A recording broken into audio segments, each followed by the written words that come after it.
Salut à tous, on est Robin et Aurore, les professeurs de bachata de Social Dance Area. On se retrouve aujourd'hui pour discuter dans un article vidéo sur comment améliorer sa danse en social.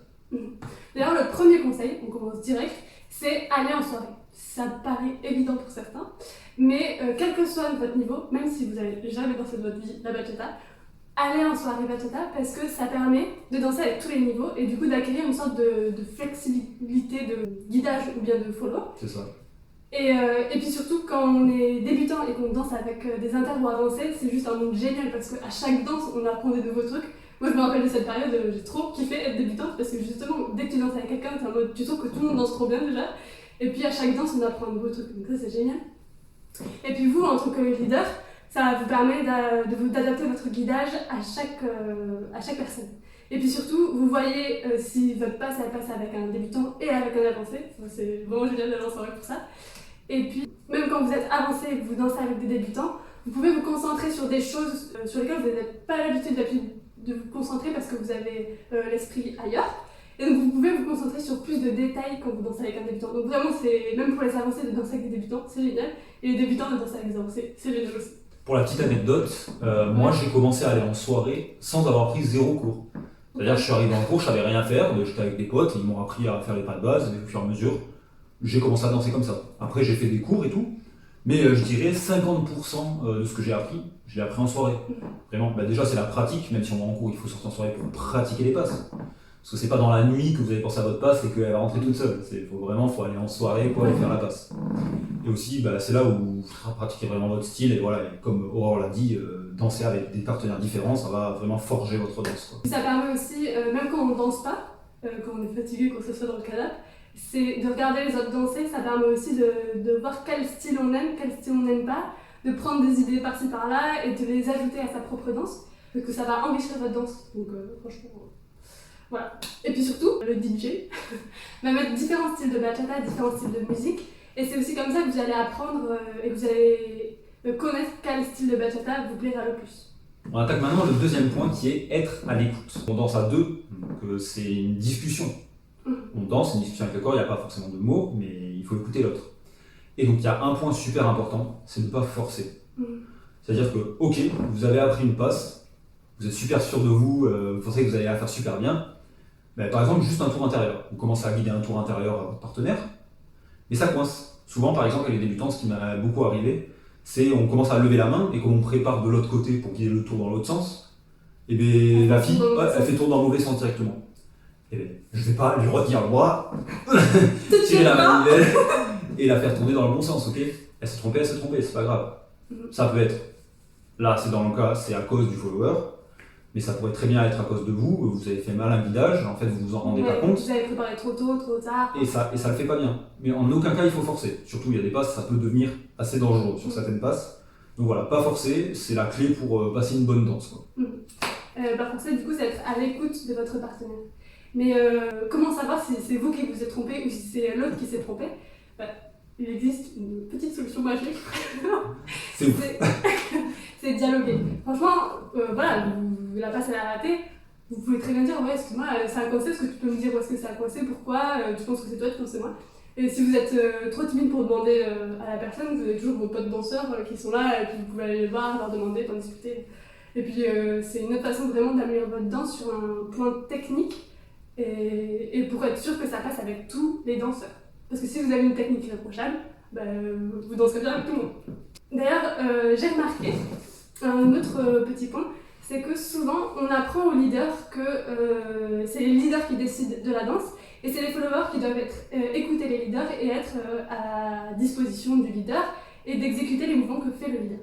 C'est en partie vrai, mais c'est pas tout. C'est-à-dire que par exemple, si le follower a envie de faire un petit lady style à un moment ou a envie d'exécuter un tour d'une façon différente et que ça implique de faire un tour, je sais pas, sur 4 temps au lieu de sur 2 temps, et que, le leader, vous devez accompagner ce que le follower aussi a envie de faire, ok? La danse, c'est une danse à deux, quoi. Voilà. Donc voilà, faut vraiment, on revient sur le point, il faut écouter l'autre. Il faut aussi donner des espaces d'expression, c'est-à-dire que, ok, vous êtes leader, c'est vous qui décidez, mais vous pouvez très bien, à un moment donné, lâcher les mains, et là, c'est libre style pour chacun des partenaires. Et ça c'est trop cool parce que quand on n'a pas l'espace de trop s'exprimer, en tant que follower, là c'est trop bien parce que ça nous ouvre un champ de possibilités et ça nous permet de vraiment vivre la danse à fond et de s'exprimer. Mais attention à pas trop donner d'espace d'expression, c'est aussi ça être à l'écoute, c'est donner suffisamment d'espace d'expression en fonction de ce que l'autre a envie ou pas, quoi. Il faut être attentif et n'hésitez pas à tester. C'est-à-dire, vous commencez à faire en ouvert, vous laissez un peu de place. Si vous sentez que la personne n'est pas à l'aise, vous revenez en normal, mais respectez l'autre, quoi. Laissez pas l'autre dans une position désagréable, parce qu'on danse à deux, il faut que les deux passent un moment agréable ensemble. On arrive maintenant au troisième point, l'interprétation de la musique. Interpréter la musique, c'est super important. Dans une danse, on a 3 piliers, le follower, le leader et la musique. Ce qu'on veut dire par là, c'est que les danseurs, les passes que vous réalisez sont tout aussi importantes que la musique sur laquelle vous dansez. Okay, donc c'est pour ça que c'est super important d'interpréter la musique. Alors interpréter, qu'est-ce que c'est ? Interpréter, c'est traduire par la danse ce que nous fait ressentir la musique. Je vais adapter ma danse en fonction des variations de la musique. Donc par exemple, il y a les breaks. Oui, les breaks dans une musique, c'est facilement identifiable. On peut l'identifier par exemple, c'est un changement drastique en général qui va avoir lieu sur 4 ou 8 ans. Une première étape, ce sera de reconnaître ces breaks-là. Et une fois que vous les aurez entendus, vous pourrez les marquer par la danse. Mais c'est pour ça que c'est super important d'écouter la musique et d'essayer d'interpréter. Okay, vous n'êtes pas obligé d'y arriver tout de suite, mais c'est en essayant qu'on s'améliore. Okay, après, sans parler que des breaks, je pense que les breaks, déjà, c'est la première étape pour commencer à bien interpréter une musique correctement. Parce que c'est omniprésent les breaks. Oui. On a tous les styles de musique, n'importe quelle musique que vous écoutez, n'importe quel style, il y a des breaks. D'ailleurs, pour vous entraîner à les entendre, vous pouvez vous entraîner, je sais pas, quand vous écoutez de la musique, quand vous allez au travail, mais juste essayer de prendre conscience de quand est-ce qu'il y a ces breaks-là, parce que c'est vraiment dans toutes les musiques, vraiment, il n'y en a pas, c'est partout quoi. Ouais. Après, il y a d'autres éléments facilement identifiables, par exemple, ça va être un changement de percussion, ou ça va être des petits accents, genre tiki tiki tiki, que vous pouvez interpréter dans tout comme ça, tu vois. Mais voilà, donc la première des choses, c'est commencer à être plus conscient de la musique que vous écoutez de manière générale, mais aussi, surtout, de la musique sur laquelle vous dansez. Et du coup, en prenant comme exemple la bachata, il y a plusieurs styles dans la bachata. Donc, si on prend d'abord la bachata sensuelle, ça va être des rythmiques avec on va utiliser des basses assez lentes qui vont nous permettre de faire des ondulations du corps, par exemple. Ça va être des ondulations, des isolations du corps. Alors que si on prend la bachata traditionnelle, on aura plus de percussions à l'intérieur et par exemple des solos de guitare. Et on va utiliser ça pour plus travailler en ouvert, on va faire des jeux de pieds. Ce sera des mouvements plus rapides et plus marqués sur la rythmique. Ce qu'on veut dire par là, c'est qu'il y a des grandes règles un peu générales en bachata qui vous permettent d'avoir des idées sur comment interpréter la musique sur laquelle vous dansez. Okay, il y a différents styles de musique et du coup, il y a différents styles de bachata qui vont avec les différents styles de musique. Okay. Il faut interpréter ça avec l'émotion, c'est-à-dire qu'une musique qui va paraître super joyeuse, et ben on y va, genre on se donne, on sourit, tout ce qu'on veut, ou alors une musique plus triste, ben on va interpréter ça d'une manière différente, en fonction de, par exemple, la voix, ce que le chanteur va dire dans sa musique. Quoi. Ouais. D'ailleurs, ça nous amène à notre point suivant pour améliorer votre danse, c'est le contexte visuel. Okay, par exemple, donc là il parle des émotions de la danse, mais c'est quelque chose qui est facilement transmettable ou interprétable par le visage. Par exemple, il y a une musique joyeuse et tout, ben, je vais avoir mon visage qui va être gai et joyeux. Il y a une musique un peu triste, un peu torturée, je vais essayer de l'exprimer en fronçant les sourcils, en levant les épaules, mais j'essaie de transmettre les émotions que je ressens à mon partenaire, à la danse, et vous verrez que ça rajoute quelque chose en plus. Après, c'est sûr que c'est un don de soi. On n'est pas tous à l'aise de montrer qu'on est à fond dans la musique face à quelqu'un qu'on ne connaît pas forcément. Mais en tout cas, c'est sûr que ça rajoute à la danse. Pour le contact visuel aussi, la danse à deux, elle se danse à deux, okay, en une danse sociale. Donc il faut aller chercher le regard de l'autre. C'est-à-dire que si je danse et que je regarde mes pieds, ce qui au début est normal, si on n'a pas l'habitude de danser, on est début débutant, c'est normal. Moi aussi, au début, j'étais pas à l'aise de regarder les gens tout le temps dans les yeux, ça m'a mis un certain temps pour l'avoir. Mais une fois qu'on arrive à accepter ce regard et le regard de l'autre, et à arriver à faire transmettre un message en gros pendant la danse, tout de suite la danse est beaucoup plus agréable et on arrive à faire de meilleures choses quoi, pendant une danse. Après c'est sûr que de se regarder, c'est autoriser une connexion entre les partenaires qui est plus intime que juste faire des passes techniques et c'est tout. c'est sûr qu'en se regardant, on y met un peu plus d'émotion, un peu plus de soi. On dit que le regard, c'est le reflet de l'âme. Donc forcément, quand on regarde quelqu'un dans les yeux, on se sent tout de suite un peu plus vulnérable. Enfin, en tout cas, on sent qu'on donne plus. Il faut être prêt à donner en danse. Mais d'ailleurs, faut pas non plus être trop insistant. Quand vous êtes face à un partenaire qui est timide, qui veut pas vous regarder, faut pas être là, le regarder en mode regarde-moi. Ça peut être intimidant, ça peut faire peur, ça peut faire chelou. Ouais. Et du coup, comment savoir si on regarde une personne avec trop d'insistance ou au contraire pas assez? Ben, vous pouvez tester. C'est-à-dire que vous dansez, vous commencez à regarder votre partenaire, et si votre partenaire évite votre regard, là, il faut comprendre quelque chose. Il ne faut pas la forcer. C'est pas en allant chercher son regard de côté ou tout ce que vous voulez que ça va lui permettre de faire ça, d'avoir ce contact visuel. C'est une personne qui va avoir besoin de plus de temps pour pouvoir ça. Par exemple, les débutants, au début, on n'est pas à l'aise, donc voilà. Puis surtout, trop insister de regarder quelqu'un alors que la personne ne veut pas, ça peut être intimidant et au contraire, ne pas encourager la personne à regarder parce que justement, ça devient un peu effrayant. C'est ça. Donc, faut tester et voir si ça répond. Si ça répond pas, tant pis. Si ça répond, tant mieux. Ouais. Et toujours en tête que voilà, la danse sociale, c'est à deux et qu'il faut faire plaisir aux deux personnes. Alors maintenant, on arrive à notre 5e conseil. Ce conseil fait un peu mal, j'avoue, mais c'est celui de se filmer en train de danser. Donc vous filmez chez vous en soirée, vous demandez à quelqu'un de vous filmer, ou alors vous mettez votre vidéo entre un livre et votre mur, et vous dansez avec votre pote, ou vous-même tout seul en main ou lady style. Et là, vous verrez qu'est-ce qui passe, qu'est-ce qui se passe pas, et surtout vous verrez tout ce à quoi vous ne pensez pas. C'est-à-dire que là, c'est vraiment, vous mettez face à un miroir. Et ça va tout refléter, absolument tout comment vous dansez. Et vous pourrez donc vous corriger de vous-même. Des fois, vous allez avoir l'impression que ça passait, et en fait, non. Ça, c'est la plupart du temps. Et des fois même, ça arrive quand même assez souvent. Vous êtes en mode, ah non, je le sens pas bien et tout, alors qu'au final, ça rend très bien de vue l'extérieur. Ouais. Ça arrive aussi. Ouais, c'est clair, on a des bonnes surprises. Mais même au-delà qu'un miroir, je dirais plus que ça rajoute carrément une perspective à la 3e personne. C'est-à-dire que c'est pas vous qui vous regardez comme si c'était les gens qui vous regardaient. Vous voyez ce que je veux dire? C'est pas pareil de se regarder dans un miroir et de se voir de nos yeux à nous que de se voir d'une 3e personne. Et donc, se filmer, c'est carrément mieux que de danser devant un miroir. Ça vous permet carrément de vous rendre pleinement compte de ce que ça fait quand les gens vous voient danser. On arrive à notre 6e point qui est échanger les rôles. Et à quoi ça veut bien servir d'échanger les rôles? Bien, ça permet de mieux réaliser les challenges de l'autre partenaire. On entend par échanger les rôles, essayer de faire leader durant une danse alors qu'on est tout le temps follower, ou inversement, essayer d'être follower quand on est tout le temps leader. Pour ma part, je suis follower, donc j'ai réalisé en essayant d'être leader que par exemple, c'est très lourd de porter les bras de quelqu'un qui ne se tient pas, qui ne se gaine pas.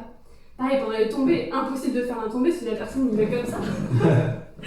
Donc c'est là où on réalise qu'en tant que follower, c'est super important par exemple de tenir ses bras, de se gainer pendant un tombé, etc. Donc ça permet de prendre conscience sur différentes façons d'améliorer sa danse qu'on n'aurait pas pu réaliser autrement si on n'avait jamais fait leader, parce que si on n'a jamais eu l'occasion de porter quelqu'un, ben on ne sait pas ce que ça fait.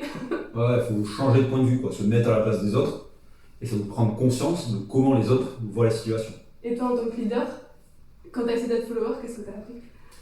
Quand on essaie d'être follower et qu'on est leader, ça nous permet de prendre conscience qu'on a vraiment besoin d'une préparation des passes et d'un bon placement de leader. Si on a des préparations de passes trop tardives ou alors mal placées, ben on ne comprend pas et c'est trop dur de suivre le tour.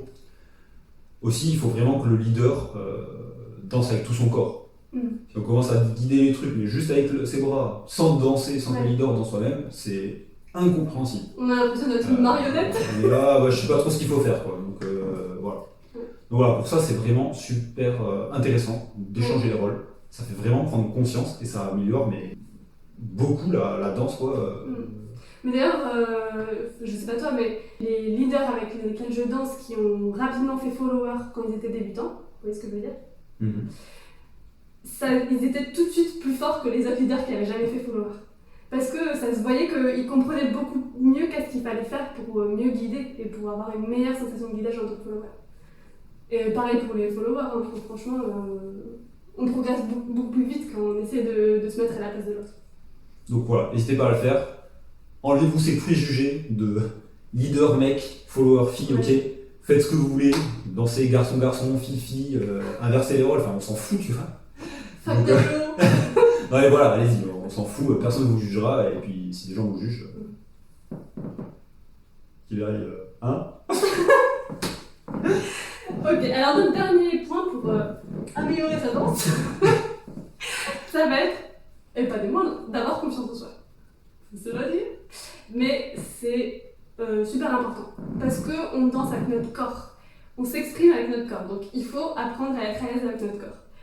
Moi, pour parler de moi encore, quand j'ai commencé la bachata, que j'allais faire des mouvements comme ça en mode ah c'est moi la plus belle, j'étais trop pas à l'aise, j'étais en mode c'est quoi ce truc, c'est ridicule. Moi je me sentais vraiment pas à l'aise parce qu'en fait j'ai réalisé que ouais, j'avais du mal à assumer ce côté sexy, féminin, et surtout de faire ça avec mon corps et de le montrer aux autres. C'était quelque chose que j'avais jamais fait avant et que j'avais pas l'habitude de me mettre en avant comme ça et de montrer ah regarde comment je sais onduler. C'est bizarre au début, mais en fait, c'est ça qui permet aussi de réaliser une partie de soi qu'on ne connaissait pas avant. Ouais, c'est pareil pour moi aussi, le fait de vraiment danser, de vraiment faire les mouvements, c'est-à-dire quand on fait des mouvements de bassin, tout ce que tu veux, c'est pas des trucs que j'avais l'habitude de faire et je me sentais pas à l'aise de le faire. Mais voilà, on est là pour danser, c'est autre chose que la vie de tous les jours, et on peut y aller quoi, c'est comme un peu faire du théâtre. On peut se mettre dans la peau d'un personnage et se lancer quoi, se créer un personnage et l'interpréter comme on veut quoi. Ouais, c'est clair. La danse c'est un peu comme du théâtre, on se met dans la peau d'un leader, on se met dans la peau d'un follower et ouais c'est clair. On peut vraiment faire la comparaison avec le théâtre pour le coup. Je suis pas bien d'accord. Après la danse, on dit il faut avoir confiance en soi, mais aussi c'est la danse permet aussi de... En fait c'est un cercle vertueux. En dansant, on améliore sa confiance en soi, et le fait d'avoir confiance en soi, ça améliore sa danse. Donc évidemment c'est un cercle vertueux, donc on danse en fait. Après un petit moyen de se booster un peu la confiance en soi avant d'aller à une soirée, c'est de vous sentir bien dans vos baskets. C'est-à-dire que vous n'allez pas mettre des habits dans lesquels vous vous sentez moche, vous n'allez pas venir avec une haleine qui pue, on risque de dire. Sans vous mettre sur votre 31, vous maquiller de fou, venir en talons aiguilles, c'est pas nécessaire, c'est pas ça qui vous fait vous rendre bien. Il faut juste que vous fassiez des petits trucs qui vous mettent à l'aise dans votre peau et que vous utilisiez ces petites astuces avant de venir en soirée. Et c'est un moyen de se dire moi je sais que quand je viens bien maquiller et tout, je suis beaucoup plus à même d'être ouverte, de proposer d'aller danser les gens. Quand j'ai pas mis de déo et que je sens que je suis plus la transpi, ça me donne pas trop envie d'aller vers les autres, vous voyez. Ouais. Moi c'est plus si je porte des bons habits qui me plaisent quoi, que j'ai des chaussures de danse par exemple, je me sens plus chaud quoi et je sais pas, je vais mieux danser quoi, je vais me sentir mieux sur la musique et mieux danser à la soirée. C'est clair. Après, si vous mettez en costard chemise et vous n'êtes pas à l'aise dans votre costard chemise, vous êtes en jogging et dansez mieux en jogging. Sarouel, débardeur, tongs chaussettes. Bon, pas tongs chaussettes, ok, mais le reste ça passe. Voilà, donc c'était nos 7 conseils pour améliorer votre danse et notre danse, on est tous concernés. Ouais. D'ailleurs, toutes ces astuces qu'on vous donne, on les applique sur nous-mêmes. Super souvent on se filme, super souvent on se prépare bien avant d'aller en soirée. Voilà, et on sait, même entre nous, c'est plus facile, le jeu du regard par exemple, c'est plus facile de vous entraîner à vous regarder quand vous êtes avec quelqu'un, quand vous dansez avec quelqu'un que vous connaissez, que ce soit un pote, votre copain. Voilà, nous on s'est vachement entraîné à se regarder en dansant, et même entre nous, au début c'était difficile, mais après quand c'est devenu facile entre nous, c'est devenu plus facile avec les gens qu'on connaissait pas. Vous voyez. Voilà, donc on se retrouve pour un prochain article, on vous dit à la prochaine. Ciao.